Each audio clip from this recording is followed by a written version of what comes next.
Hello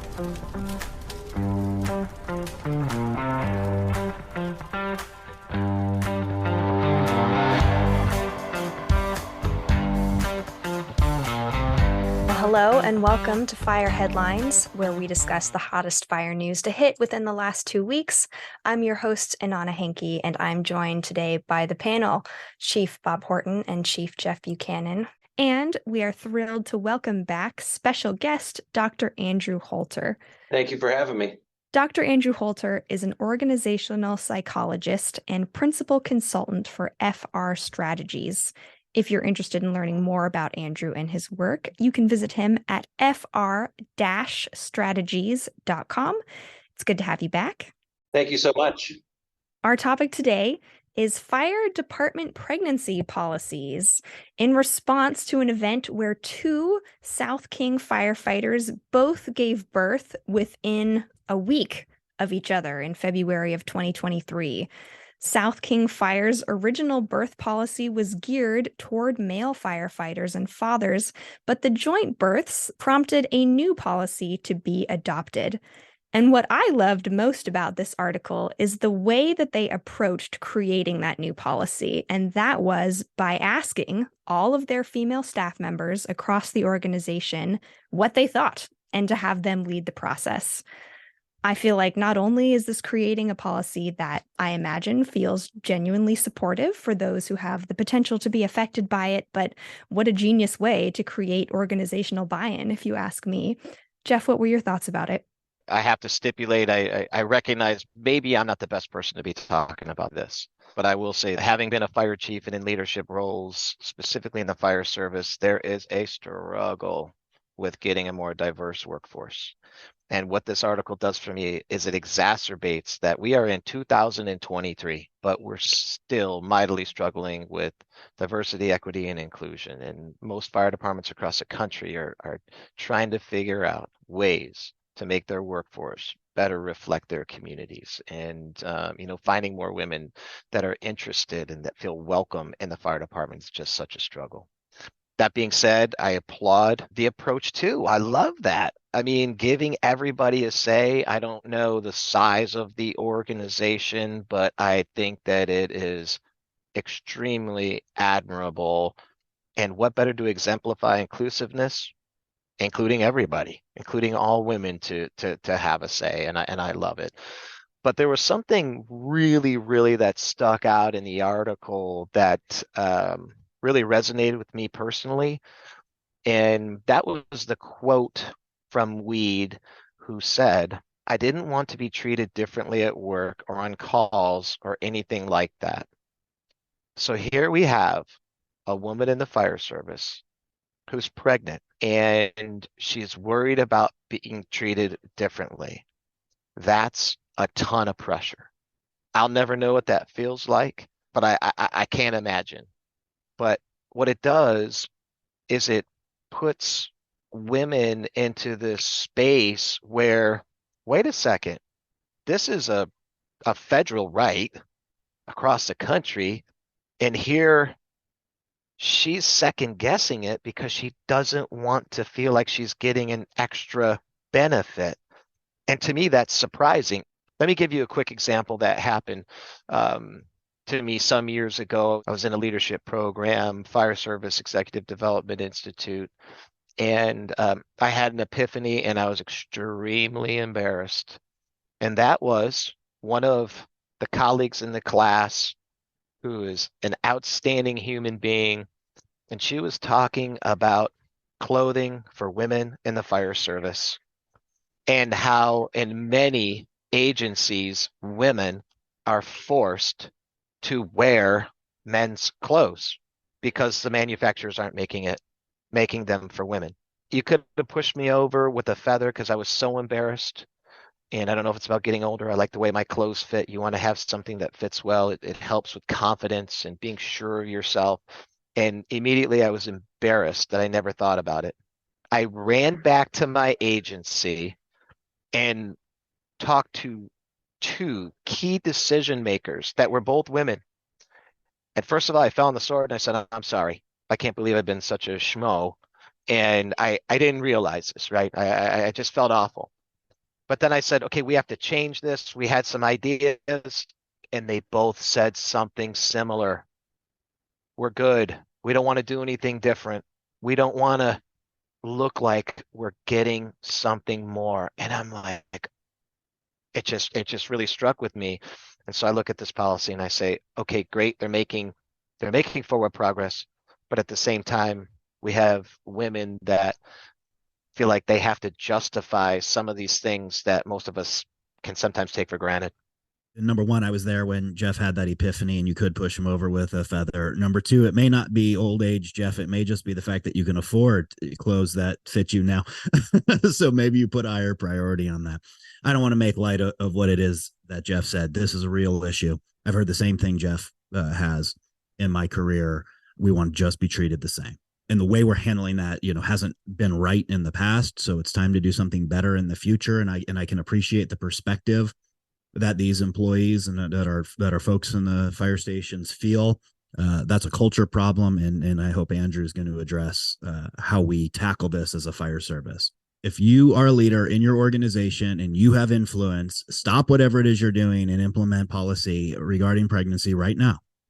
Right now, whatever it is you're doing, it cannot be any more important than solving this issue for the reasons Jeff described and many, many others. There's model policy out there that you can cut and paste and put your agency's heading on it. Do not wait until you have a pregnancy in your organization before you decide that this is something that you want to tackle. So that's my call to action. And I want to defer my time to Andrew and hear his perspective. Absolutely. And just if anyone does need a model policy, the one that they took for this particular article was based on the Renton Regional Fire Authority's policy. So that's what they ran with. But Andrew, we'd love to hear your thoughts.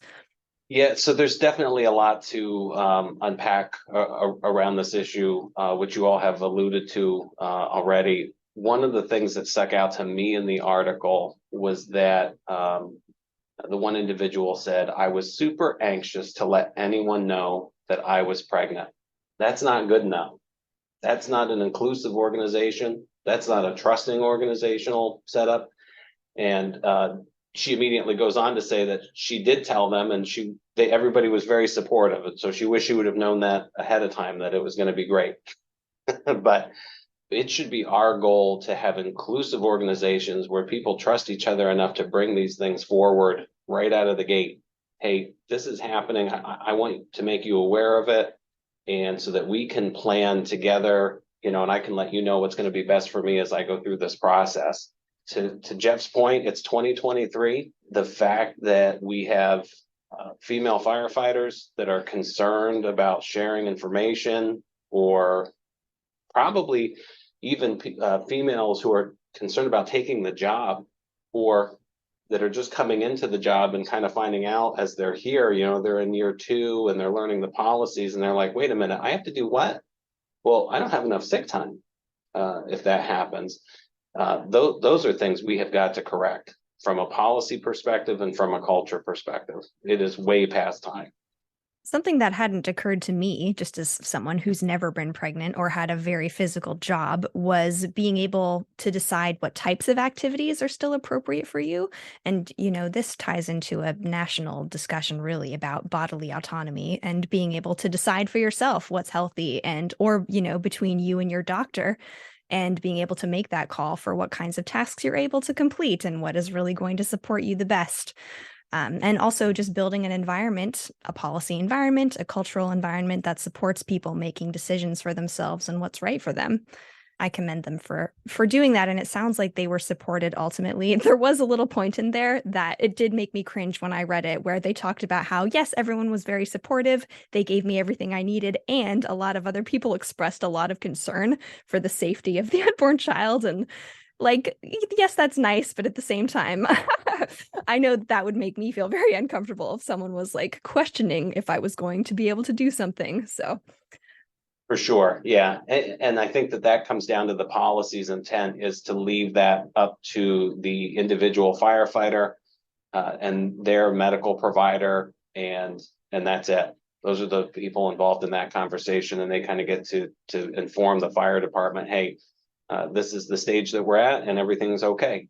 or, but likely when we get to here, it's not going to be, and we might need to transition to something different. So we know that women are still a very small minority in the fire service, and thankfully those numbers are increasing. And I guess I'm wondering your perspective, Andrew, about just because somebody is in a minority, that doesn't mean that the special or individualized concerns that are going to help them perform on the job aren't important. Just because there are fewer of them, in the case of women and, the special health concerns that they face.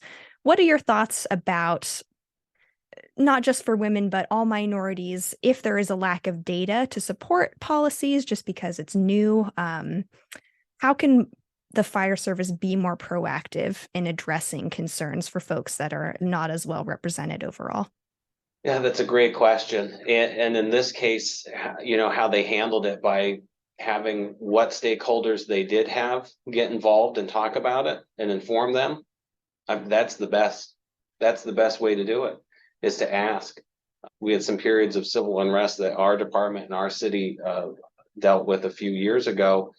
And that was the answer, was to just ask the firefighters that were in the minority who may have felt differently about the situation, to help inform us of how it was making them feel, what was going on, and how we could best support them and be inclusive of them, so that we weren't missing something. We didn't have something in our blind spot, to whatever degree. So that would be my recommendation. If you're actively working at being inclusive, you'll know it. You'll know it because it takes effort. It's not something that just naturally occurs inside of an organization. I want to add a point in on it to exactly what you just described, and it's not necessarily on this particular policy, but tangentially related. Presumptive cancers. And for our listeners that don't know, there are many states that have laws that if you contract a certain disease or cancers, it's automatically presumed to be part of your job as a firefighter. And what we start to see in emergence is there were many cancers in a lot of states that were covered for men, particularly cancers and reproductive organs for men was covered in these presumptive laws, not for women. And what we saw in opposition groups, those who are opposed to the adding of female reproductive organs to the bill, was a lack of available science to support the claim, right? And from a statistically significant standpoint, from a pure science research perspective, they're not wrong, right? But with 4% of firefighters women, we're not going to reach a statistically significant sample, because there haven't been enough women in the fire service who've contracted cancer for us to be able to produce evidence to suggest that there's a causal linkage. It's good enough for me, right, to take the reach to say if male reproductive organs have a causal linkage to the career of having been a firefighter, that female reproductive organs should as well. And so I think that we need to, as an industry, take a little bit of liberties because of the absence of a statistically significant sample in the minority groups as it relates to these policies, to do what essentially is intuitive in my mind, or I would bucket it even as as common sense. I'm just going to put a big amen on that, Bob. I think that what you say is emphatic. It makes all the sense in the world. And even still, that organizations struggle with it. And I'm not going to claim to be an expert. And Dr. Holter, I'm really hoping that you have some perspectives and maybe share with the audience that could be listening on how to create this environment. But to me, this sounds like in order to tackle some of these thorny problems that are out there for fire organizations and all organizations, you need to build an ecosystem where there's psychological safety, where there is a place of comfort, where you can put policy forward that might be non-traditional. It may go against the grain. It may be, it may get pushback. And how do you create that environment? It seems simple, but it's not easy. How do you tackle that, Doctor? That's the $1 million question, or however many dollars companies and organizations are paying consultants to come in and help them create that. Unfortunately for some of us, It does occur a little bit easier than others, but it's extremely uncommon. Even when everyone's on the same page and wants the same things and are pretty united, people naturally just have a avoidance of that shame that comes along with maybe sharing something or going out on a limb or taking a risk. And they don't want to fail and they don't want to be exposed. And so when you talk about psychological safety, I mean, that's really in part what it is that ability to have vulnerability-based trust with the people on your team or within your organization to say, hey, today is not a good day for me. I'm struggling with some things, mental health wise. And, so if I seem a little reclusive, guys, like, hey, that's what's going on. That's an extremely powerful tool if folks are having those kind of conversations with each other. And it does take work to get to that point. And some of the fun things I get to do here in my fire department are help work on those types of projects and build assessments so that we can take a baseline measurement of something like a construct like psychological safety and then try to do some different controls and programs and things in place to help build a more psychologically safe and trusting environment. And then we can repeat that assessment and see if we're actually having an impact on it. But assessments are great and they're good for measuring, but I definitely think those things are tangible too. You'll know when your team is getting it. And it's like probably like watching your kid hit a home run or something like that. It's like the pinnacle moment for me is when you see, maybe the junior person on the team stand up and be the only counterpoint in the room and offer a completely opposing opinion to everybody else and say, this is how I feel. And in that moment, we have safety here because I just watched somebody who, shouldn't have that kind of power at the table stand up and make a statement. And that's a beautiful thing for a team to have that and to be able to do that. Andrew, do you think that in a paramilitary organization like the fire department, where hierarchy is everything, is it harder to get the person you described in the room to actually bring their voice to the table? Do you think there's an extra added difficulty in paramilitary organizations? And if you do, what would be some advice to try to break that down? I would say in general, yes, that the natural structure of, especially like the fire department, we talk about it here all the time. When I came up, I had a very old school mentality in our firehouse. And so like, I didn't even make eye contact with the captain, kind of thing. I would talk to the engineer, maybe, if I had a question about something. And that went on for a couple of years. So I definitely understand that. And I think that, for me, it starts at the top of the organization and works its way down. But if you get it right, your company officers, those captains and lieutenants can absolutely have that kind of environment in the firehouse and balance it with, look, on the fire ground is not the time for us to have a conversation about the 1 3/4 or a 2.5 on this situation. I just need you to do what I asked. But when we get back, we can certainly have a conversation about why I made that decision and why I thought it was the right decision. Any closing thoughts before we wrap up this topic?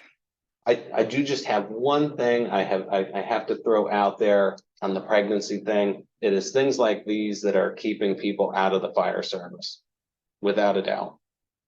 And it's driving people to look for alternatives when they get into the fire service and think that they don't have a reasonable option for starting a family or whatever the case is. As we try to become more inclusive and as our workforce changes and we look for people in places maybe we didn't look before, these are things that we have got to consider, and we have got to make people feel like they are in a safe place when they come to work for us.